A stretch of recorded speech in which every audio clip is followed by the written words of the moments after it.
La justice fiscale, qu'est-ce que vous avez à répondre là-dessus, à faire comme proposition, Sébastien Huy? Le gros problème, c'est qu'il y a un énorme paradoxe. Le mouvement des Gilets jaunes s'est construit sur un ras-le-bol fiscal. Pendant les 5 ans du quinquennat de François Hollande, il y a eu un matraquage fiscal qui a été poursuivi par Emmanuel Macron. C'est ce qui est à la base du mouvement des Gilets jaunes. Vous vous souvenez, sur les ronds-points, l'augmentation de la taxe sur les carburants, l'augmentation, on en a parlé tout à l'heure, de la CSG sur les retraites, et le fait que la désindexation de l'augmentation des retraites par rapport au coût de la vie.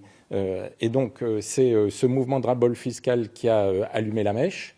Et aujourd'hui, quand vous entendez le gouvernement, on a l'impression d'être dans le concours Lépine des nouveaux impôts. C'est-à-dire que j'entends dire qu'on va taxer les plus-values immobilières sur la résidence principale. J'entends chaque ministre qui va trouver le moyen de mettre une taxe supplémentaire ou d'augmenter un impôt supplémentaire. Gérald Darmanin, il dit c'est 14 milliards d'euros par an, les niches fiscales, et la moitié de cette somme, elle est captée par 9% des Français les plus aisés. Sauf que à quoi servent les niches fiscales? Alors il y en a un certain nombre qu'on peut supprimer, je suis assez d'accord, mais un bon nombre d'entre elles, c'est l'État qui a décidé d'orienter l'épargne des Français vers un secteur qui en avait besoin. Lorsqu'il y a une niche fiscale de réduction d'impôts parce que vous avez des employés de maison, ça a permis de sortir du travail au noir des centaines de milliers de personnes dans notre pays. Ça a permis aussi de créer des centaines de milliers d'emplois dans ces emplois familiaux, pour la garde d'enfants, pour le ménage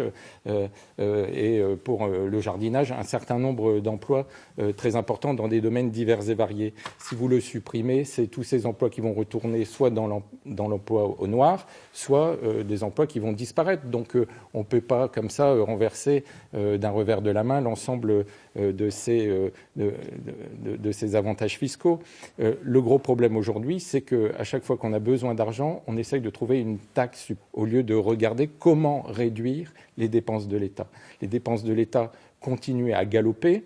L'exécutif, le président de la République, n'a rien fait pour les diminuer, à tel point que le déficit budgétaire qui était de 59 milliards en 2017, il passe à 110 milliards pour cette année 2019, c'est la prévision. Donc aujourd'hui, on a un gouvernement qui finalement continue ce qui s'est fait sous Hollande, augmenter la pression fiscale et en rien diminuer les dépenses de l'État. C'est une ardente nécessité.